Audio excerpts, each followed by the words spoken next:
naniniwala sila dun sa Taliano Gold. Sabi nga sa akin baka pag lumabas ang Taliano Gold, mag-iba ka na ng sinasabi, di ba? Pag kita mo na yun, ano yung mga fantasy nila, di ba? Kulang na nga lang maniwala sila sa Biringan City. Kaya minsan nga naisip ko na, kwentahan ko kaya to ng mga alien. 'Di ba yung kasi 'di ba manonood kayo sa Discover sa History Channel, 'di ba may programa doon yung Ancient Alien. Isip ko, pag ito kwinentuhan ko to, pinanood ko to ng Ancient Alien, maniniwala tong mato loyalista na to sa alien. Bakit? Yung Taliano Gold nga pinaniniwalaan nila eh. 'Di ba? Taliano Gold naniniwala. Hayop na 'yan. Hanggang ngayon naghihintay sila doon sa ginto daw na ilalabas. Yun, ganun sila. Hanggang ngayon, kaya sabi ko nga, yan ang weakest link. Kaya nga, ang nangyayari ngayon, sabi ko nga, nung mga una pa, last year pa, na nagla-live tayo, na ang ginawa po kasi, ito maiklik kwento, ang ginawa po kasi ng Pink, sabi nga, ang kaguluhan na ito, ay hindi naman talaga kaguluhan na ginagawa ng loyalista at ng mga DDS. Ang kaguluhan ngayon sa gobyerno ay pagsusulsol ng mga Pink at saka Dilawan. Sinamantala lang nila ang pagkakataon na nandyan si Martin Romualdez na mataas ang pangarap na gustong maging isang prime minister o maging isang presidente. Siya lang yan, sulsul lang ng sulsul yan. Kaya kita nyo tahimik ang Pink at left. Ngayon, nitong mga nakaraan, ngayon lang uli, di ba may impeachment, nag-iingay sila. Ang ginawa po kasi nila dyan, divide and conquer. Sapagkat noong 2016 hanggang 2022, never sila naging significant sa political arena ng ating bansa. They are insignificant during that 6 years of Duterte administration. They were insignificant. Wala silang kalaban-laban nun. At tinaunan pa yon na wala silang mga suporta galing sa labas ng bansa sapagkat sa panahon na yon, ang nakaupo doon sa White House ay Republican. Pag sinabing Republican, si Donald Trump yan. Noong magkakaroon na uli ng eleksyon noong 2022 po, muli nakita nila na hindi sila muli makakapasok sa political arena at magiging insignificant na naman sila. Sapagkat kung titingnan nila nung binuo yung unity North, Visayas, Mindanao, diba? Nagsama ang Norte at ang Mindanao. Kasama na yung Visayas, yan yung unity. So anong ginawa nila? Divide and conquer. Pero papaano nila ginawa yun ng unti-unti? Ang kanilang focus, hindi ang DDS. Ang kanilang focus at nakita nilang weakest link at madaling sulsulan at madaling i-feed ng wrong information yung mga loyalist. Bakit? Sa pag-aaral po sa kanila, sa pag-uobserba nila, bakit nila nasabing weakest link or madaling sulsulan itong mga loyalista? Yun nga pong sa simpleng Taliano Gold naniniwala sila eh. Yun nga pong sa simpleng pag naging presidente si BBM, siya yung executor ng Marcos Wealth at kanyang pagpinirmahan, matatakot. Kaya nga, di ba, tingnan niyo yung YouTube. Pag nanaluan niya, siya yung administrator, pipirmahan na niya. Tapos, natatakot na ang mga presidente at prime minister ng iba't ibang bansa sapagkat babagsak ang kanilang ekonomiya dahil ilalabas ng ginto. Tapos magwa 1:1 ang peso sa dollar, tapos yung sobra ibibigyan sa bawat Pilipino. Hanggang ngayon pinaniniwalaan nila yan. Kaya nga merong kulto ng Ferdinand Marcos. Hanapin nyo po, merong isang kulto ngayon at religion ngayon ang sinasamba nila, dinudyos nila, ang Ferdinand Marcos Sr. Meron noon.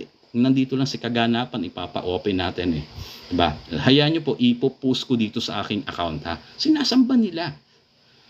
Diba? At ano sabi ng mga miyembro nila? Si Mark Apolacay po ay hindi naman po talaga nagnakaw, yung pera at kayamanang nasa kanya ay itinago lang niya at ilalabas niya yon pagdating ng tamang panahon. Kailan daw yung tamang panahon? Pag naging presidente daw yung Marcos Jr. at ngayon daw yun. Pero baliktad eh. Diba? Sa halip na ilabas yung ginto, nagbenta ng ginto. Reserve gold ng Pilipinas ngayon binenta.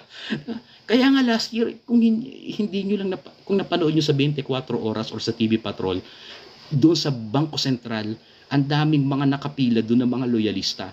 At nagsisigawan sila doon. Last year, hanapin nyo sa, sa YouTube. Sige, ipopost na rin natin dito. Nagsisigaw sila doon sa BSP na ilabas na daw ang kayamanan. At ang pangako daw sa kanila, tig-4 na milyon bawat individual. Napanood nyo yan, for sure. Or kung hindi man, hanapin nyo. O ako na lang po, magpo-post na lang ako dito. Yung unay, pangako yan, bago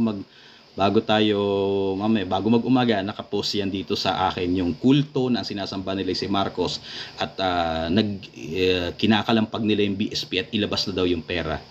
Kaya yun ang isa sa mga nakita nitong mga pink at itong mga left na kung pag-aawayin natin ang unity, magsimula tayo doon sa mga supporters. Pero sinong supporter ang ating sisimulan? Yung mga loyalista. Bakit?